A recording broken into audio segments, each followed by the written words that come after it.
Shalom Ubracha, nous poursuivons avec la 6e Mishnah concernant des planches. Est-ce que si on met des planches sur le srar, c'est-à-dire sur le toit comme srar, est-ce que c'est kasher ou pas? Le Tana de la Mishnah nous rapporte pour cela une machloket, une discussion entre Rabbi Yehuda et Rabbi Meir. Mesakechim banesarim div Rabbi Yehuda, Rabbi Meir oser. Rabbi Yehuda et Rabbi Meir sont en machloket. Est-ce que on peut mettre comme srar des planches? Le problème, c'est que lorsque nous avons des planches sur la tête comme srar, on pourrait, comme le pense Rabbi Meir, penser que on est dans la maison. On ne voit plus de différence entre une maison et une souka, puisqu'à l'époque, il y avait aussi des planches comme toit de maison. Comme nous allons le voir tout de suite et dans les Mishnayot qui suivront,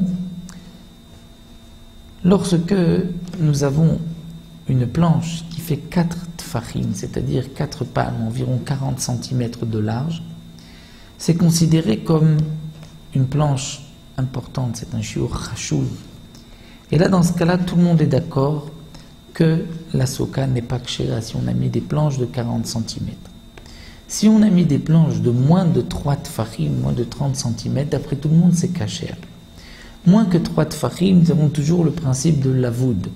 C'est-à-dire que même s'il n'y avait pas de srar, imaginons que nous avons un trou au milieu de notre srar. Donc nous avons du feuillage kasher, mais au milieu il y a un trou.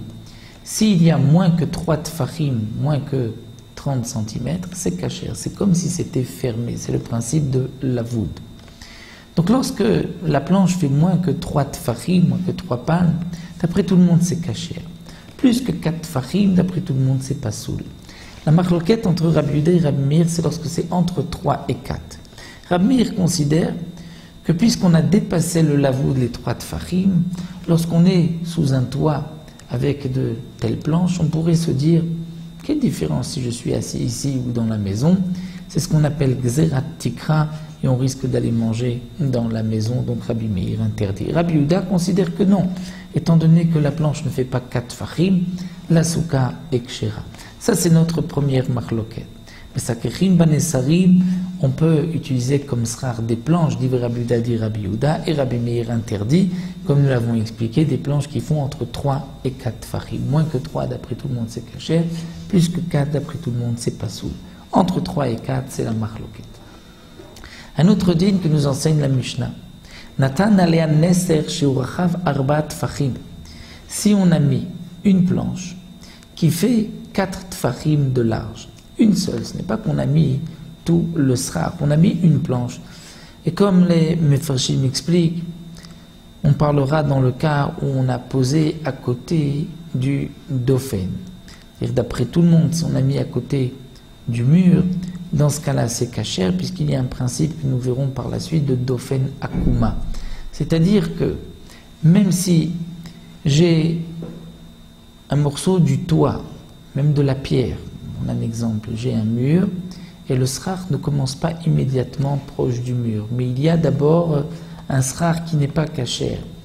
Il y a des planches qui ne sont pas kasher, même du fer ou du béton, avant que commence le srar kasher, lorsqu'il y a moins que 4 amot, 4 coudées, presque 2 mètres, on considère que c'est comme si le mur était courbé et que la paroi atteint le srar, et donc la souka est kshera, à condition bien sûr qu'on ne mange pas sous la partie qui est considérée comme le mur courbé. Donc dans ce cas-là, Natan alea neser, il a mis une planche qui est rachav arba tfachim, large de 4 tfachim, kshera. D'après certains, si c'est une seule planche, même s'il l'a mise au milieu de la souka, d'après d'autres, c'est seulement s'il l'a mise sur les côtés. Donc c'est kasher ou bilvat shelo ishan tartav, à condition qu'il ne dorme pas en dessous. En réalité, manger ou dormir, c'est la même chose.